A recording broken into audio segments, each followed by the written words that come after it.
A lot of show tonight. My first guest this evening has been my lead-in since I began hosting Late Night. He's always been extremely kind and generous to me and my show. Please welcome a very good guy, the host of The Tonight Show, Jay Leno. Let's get him out here.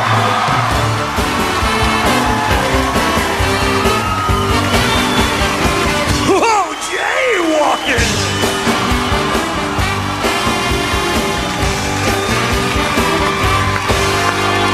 How are you? I'm good. Hello, gentlemen. We pumped nitrous into the room tonight. Yes, very good. Many fond memories in this room. You actually, this is where, of course, Johnny did his show. Yes, yeah. And then when you took over you subbed for Johnny. I subbed for Johnny. You were a guest host. First year, got my ass kicked by Dave in the studio every night. So nobody. Who remembers the past? Who remembers the past? But this must have fond memories when you started subbing for It does have for fond Johnny memories, Carson. because this is sort of where it all kind of happened. I mean, when I first started subbing, well, we're both from Boston, you know, and I brought my parents out here, you know, and I figured I'd like show off. Right. You know something interesting? You know when you're a kid and you embarrass your parents and they, oh, stop doing that. Oh, you're such a... But see, it turns, as you get older, it comes turns back. around. It comes back. Right. They embarrass you. Right. Anyway, I bring them out here, you know, and this whole thing. So I figure I'm going to show off. I take them to this fancy restaurant in Beverly Hills, you know, I figure... So we're sitting in this place, mother's oohing and eyeing. Oh, it's so expensive. Oh, that's all right, Mom. You know. So we're sitting there, and my mom goes, oh, that woman over there, oh, that looks like Connie Stevens. That looks just like... I said, well, Mom, this is Beverly Hills. That is Connie Stevens, you know. She goes, oh, I love Connie Stevens. Oh, she was so... Oh, I used to enjoy her. So I said, well, you want me to see if she'll come over? Oh, no, don't, please, don't. I said, Mom, I'm sure she's very nice. I walk over and I go, hi, Miss Stevens. Hi, my name's Jay, and Leno, I'm the guy that's filling in for Johnny, you know, blah, blah. And my mom is a huge fan. When you finish eating, any chance? She goes, well, I'll come over now. I go, well, you don't... Oh, no. And I said, the nicest woman, you know. So she comes over and I go, Mom, this is Connie Stevens. My mother goes, Connie Stevens, whatever happened to you? I go, she's doing good, Ma. She's on cable. We don't get the cable where we are. No, Ma, she has a show. I don't know. I never heard about the show. I go, thank you, Connie. Thank you very much. Thank you. That's great. I remember before I got this show years ago, my mom came out to visit me, and a couple of booths down in the restaurant, Bruce Springsteen sitting there. Yeah. Big deal. Bruce Springsteen sitting there. My mom said, that's a celebrity that even she would know. Now, that's very good when your mom knows. Yeah. When my mom, well, he's so big, and so I said to my mom, if you want to go see Bruce Springsteen, the trick is you pretend you're going to the bathroom when you pass by. You kind of check him out. So she said, oh, okay. So she walks by Bruce Springsteen's booth, and it turns out it's in like a little cul-de-sac. There's no place to go. It's not on the way to the bathroom. And my mom walks by, and she goes like that, and then she goes, and Bruce Springsteen's like, huh? And she's just like completely trapped. Well, there you go. And then very fun to humiliate them. Well, at least she didn't go to the bathroom, and I think that's the important thing.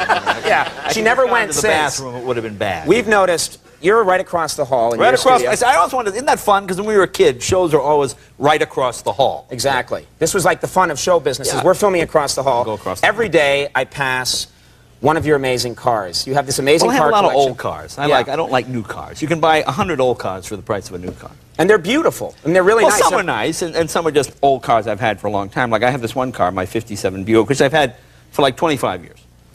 And my wife and I have this, like every Sunday we'll like go get a slice of pizza, you know. Actually, this was in the studio too. It was like the first week I started doing the show, right? I said to my wife, let's go down to Santa Monica Boulevard, get a slice of pizza. You know, so we're driving along, I got the top down, you know, and I get down to Santa Monica, and it's all blocked off because the Gay Pride Parade is going on. Right? I said, we can't get down there, the Gay Pride. My wife said, oh, we can't get through the Gay Pride. I said, how are we going to get there? Then a police officer says, I'm sorry, and he goes, hold, move, come here. I said, oh, see that, honey? Look at him in the Tonight Show a week. Thank you, officer. I'm just being to see that, honey. What do you think of that, man? So he pulls me into Santa Monica, and I notice in front of me is a Cadillac, like a 57 Cadillac with 3 drag queens on it, and behind me is another like 40s car with like this Marilyn Monroe guy, you know, and I realized the cop didn't recognize me. He just thought I was another old car in the Gay Pride Parade, you know, so now I'm in the parade and I can't get out of the parade. Right. So we're waving along and people are going, hey Jay, thanks for coming out, man. Jay, we appreciate it. It's okay, thanks, Jay. I heard that about you. Yes. You hear things, yeah. You know what? I've known you actually a bunch of years since I started doing this show. I never actually have talked. I've talked to you about a lot of things. I never talked to you about your childhood because we both come from Boston. We both come from Boston, and I don't get an image. Were you a comic book guy? Yeah, my brother was a big comic book See, guy. I was a big anti-comic books. Kind of. Did you ever order things on the back of comics? The X-ray specs, remember with the... Yeah, you thought, yeah, you could actually, they said if you put them on, you could see the bones in your hand. Yeah, but what the glasses had were bones painted on the inside of the glass. That was the thing. And they used to have, the other one was the sea monkeys. Yeah. And the sea monkeys playing the ukuleles, right? Right. And the mom sea monkey would have her hair in a flip like Marlo Thomas, you know, and the kids all... But, so the last thing I ever ordered from a comic book was something called Monkey in a Teacup. You know what that is? Never heard of that one. No. Well, in the back of the ad, they show this little monkey in a teacup doing this, you know, just sitting there. It was like $4.95, which was a lot of money when you're like 12. Mm-hmm. So anyway, I ordered this monkey in a teacup, you know, and I'm waiting. You know, it's like 6 weeks. When you're a kid, it might as well be a year. So this thing comes in the mail, and it's like this package like this. You know? So I come home one day, and my mother says, "There's a package for you on the dining room table, and it smells terrible." I said, "Oh, it's my monkey teacup. I can go into the package is doing this." Like this. I said, "Oh." So it smells awful. It's got holes in it, you know. And I open the box, and this thing goes, this thing, it was completely pink. It was a little naked man. It wasn't monkey at all. Just some kind of thing goes, like this. And my mother goes, ah! And it goes, it just takes off through the house, right? It just starts running through the house. So my mother starts chasing it, and she's hitting it with the broom. And I'm going, "Stop, you're going to kill my monkey in a teacup." And it runs up, and it's just throwing things. And then it would go in the middle of the room, stop, and it had like males. It was like a little naked man. And it looks like this.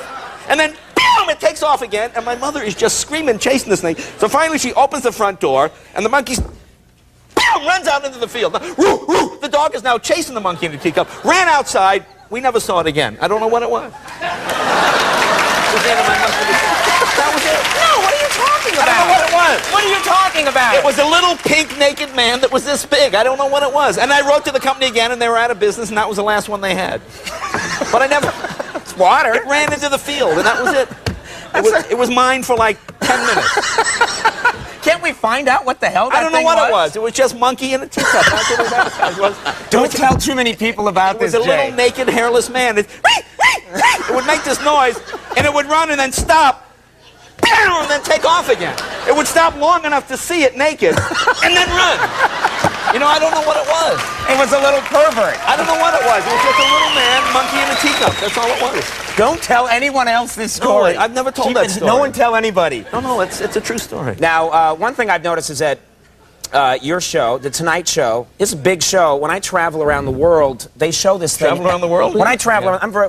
Oh, that's funny to you? Satellite. Yeah, that I would travel is funny to you. I'm very continental, Jay. Yeah. My little private jet, my ascot. Yeah. When I travel around, you see The Tonight Show everywhere, and I'm thinking, you must have, like, do you ever have, like, world leaders contacting you? No. One day, I mentioned I got a letter from Gorbachev. He watches The Tonight Show in Moscow. Don't ask me why. And he's coming to Los Angeles, and this thing Time Magazine was doing, would I come to this dinner with Gorbachev? I said, "Oh, this is great." So my wife and I go to the dinner, and Gorbachev and his wife, Rasha, who sadly passed away, but this was like last year. She's there, you know. And he doesn't speak English. So I'm trying to be I go, "Hello, hi." And I said to Mrs. Gorbachev, I said, "You obviously married an older man. You're very beautiful, you know." So the translator, and both Gorbachev and Rasha go, they go like this. And I said, so then she goes, and he says, "She wants to know why you feel her husband is so old." I said, "No, that's not what I said."